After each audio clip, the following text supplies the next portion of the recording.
ஓம் ஸ்ரீ குருப்யோ நம. ஸ்ரீ மகாபரிவாதனம். இன்னைக்கு தெய்வத்தின் குரல் பாகம் 4 பக்தி என்ற தலைப்பில் பெரியவா சொல்கிறது மேலே வாசிக்கிறேன். இது பக்கம் 935 ஆரம்பிக்கிறது. பிரார்த்தனை ஈடேறாமையும் நாஸ்திகமும். ஐக்கியமாக நாம் பிரார்த்தனை பண்ணுவதெல்லாம் நமக்கு கிடைத்து விடுகிறதா என்ன? இல்லை. சில பிரார்த்தனை நிறைவேறுகிறது, சில நிறைவேறாமல் போகிறது. ஆனால் நிறைவேறவில்லை என்பதற்காக நாம் பகவானை விட்டு விடுவதில்லை, பக்தியை விட்டு விடுவதில்லை. வேறே பலனுக்காக பக்தி பண்ணினாலும் ஏதோ நாம் செய்கிற துளி பக்தியிலும் அதற்கென்று ஒரு சுகம் நமக்கு தெரிவதால் நாம் வேண்டின பலன் கிடைக்காவிட்டாலும் பக்தியை விடுவதில்லை. என்னிடமே ரொம்ப பேர் வருகிறார்கள். ஏதோ ஒரு கஷ்டம் தீர வேண்டும், பெண்ணுக்கு கல்யாணம் ஆக வேண்டும், பிள்ளைக்கு வேலை கிடைக்க வேண்டும், வியாதி போக வேண்டும், கேஸ் ஜெயிக்க வேண்டும் என்று இப்படிப்பட்ட பிரார்த்தனைக்காக வருகிறார்கள். எல்லோருக்கும் எல்லா பிரார்த்தனையும் நிறைவேறுகிறதா? இல்லை. ஆனாலும் அதற்காக அவர்களுடைய அபிமானம் போய்விடவில்லை, தொடர்ந்து வந்து கொண்டேதான் இருக்கிறார்கள். நாம் பிரார்த்திப்பதெல்லாம் நமக்கு கிடைத்துத்தான் ஆக வேண்டும் என்று எதிர்பார்க்க நமக்கு அருகதையில்லை என்று உள்ளூர நமக்கே ஏதோ ஒரு தினசில் தெரிந்திருக்கிறது. அதனால் நம் பிரார்த்தனை நிறைவேறாவிட்டாலும் பகவானை விடுவதில்லை. பிரார்த்தனை நிறைவேறாததற்காக நாஸ்திகர்களாக போகிறவர்கள் ரொம்ப குறைச்சல் தான். அநேகமாக சுவாபாவிகமாகவே, அதாவது இயற்கையாகவே தான் நாஸ்திகர்கள் அப்படி இருக்கிறார்களே தவிர பக்தி பண்ணினதால் எதிர்பார்த்த பலன் கிடைக்கவில்லை என்ற தாபத்தால் நாஸ்திகர் ஆவர் என்பது ரொம்பவும் அபூர்வம்தான். லௌகீகமான பலனை உத்தேசித்து ஏதோ கொஞ்சம் பக்தி பண்ண விட்டால் கூட சரி, அது ஒருபோதும் அழிந்து போய்விடுவதில்லை. வளராமல் பக்குவமாகாமல் வேண்டுமானால் போகலாம், ஆனால் அடியோடு இல்லாமல் போய்விடுவதில்லை. இதனால்தான் கிருஷ்ண பரமாத்மா, நீ ஞானியாகவோ ஜிக்யாசுவாகவோ இல்லாவிட்டாலும் சரி, ஆர்த்தனாகவோ அர்த்தார்த்தியாகவோ தான் என்னிடம் வருகிறாயா, அதுவும் சரி, ஏதோ காரணத்துக்காக என்னை நம்பி வந்து விட்டாய் அல்லவா, அதனால் நீயும் பக்தன் தானப்பா என்று பரமகருணையோடு இவர்களையும் பக்தர்களோடு சேர்த்துக் கொள்கிறார். ஆத்மஸ்ரேயஸுக்கான பிரார்த்தனை. லௌகிகத்தில் நமக்கு எந்த பிரார்த்தனை இருந்தாலும் இல்லாவிட்டாலும் நமக்கு ஒரு குறையும் இல்லை, ஒன்றுக்காகவும் நாம் பிரார்த்திக்க வேண்டியதில்லை என்ற நிறைந்த நிலையை நான் நிஜமாக அடைகிற வரை ஆத்மஸ்ரேயஸ்கானவற்றை பகவானிடம் பிரார்த்தித்து கொண்டிருந்தால் அப்படி பிரார்த்திப்பதே நமக்கு ஓரளவு தாபசாந்தியாக இருக்கும். நாம் ஆத்மாபிவிருத்திக்கு எது தேவை என்று பகவானுக்கு தெரியும்.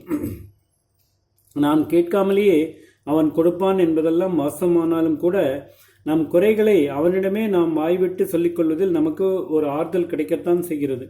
இந்த ரீதியில் நாம் ஆத்மஸ்ரேயஸுக்காக என்னென்னவற்றை பிரார்த்திக்க வேண்டும் என்பதை ஆச்சாரியால் ஷட்பதி முதல் ஸ்லோகத்தில் சொல்கிறார்.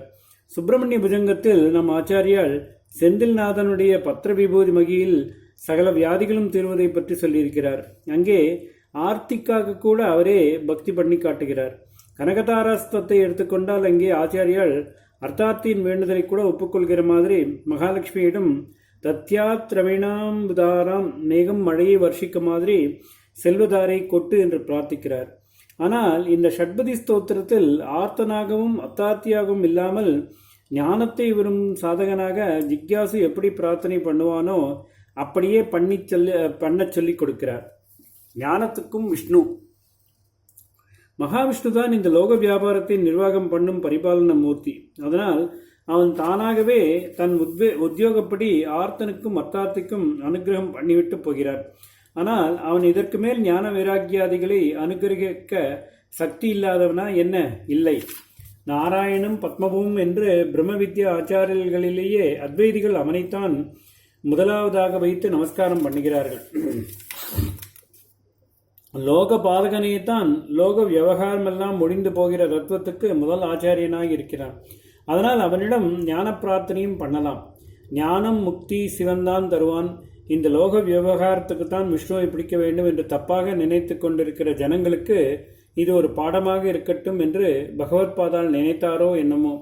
இப்படி தோன்றுகிற மாதிரி ஞான உதயத்துக்கு பூர்வாங்கமான சித்த சுத்திக்கு வேண்டிய விஷயங்களையே இந்த ஷட்பதி முதல் ஸ்லோகத்தில் பிரார்த்திக்கிறார். இகம் பரம் போகம் ஞானம் என்பதில் இரண்டையும் மகாவிஷ்ணு அனுகிரகம் செய்வார் என்று காட்டி குறிப்பாக இந்த ஸ்துதியில் இரண்டாவதை அவனிடம் கேட்க சொல்லிக் கொடுக்கிறார். ஷட்பதி மட்டுமில்லை, இன்னும் அநேக ஸ்தோத்திரங்களிலும் மகாவிஷ்ணுவை ஆச்சாரியால் ஞான தாதாவாக வைத்தே பிரார்த்திக்கிறார். ஞான வைராங்கங்களுக்கும் பாடின பஜகோவிந்தத்தில் அவர் சொல்லியிருப்பது கோவிந்தனைத்தானே.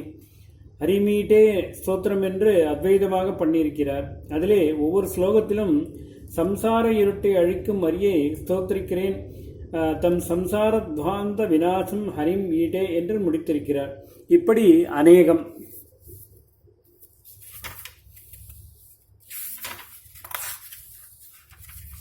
ஓம் ஸ்ரீ குருப்யோ நமः. ஸ்ரீ மகாபரிவாஜனம் மகாபரிவாஜனம் மகாபரிவாஜனம்.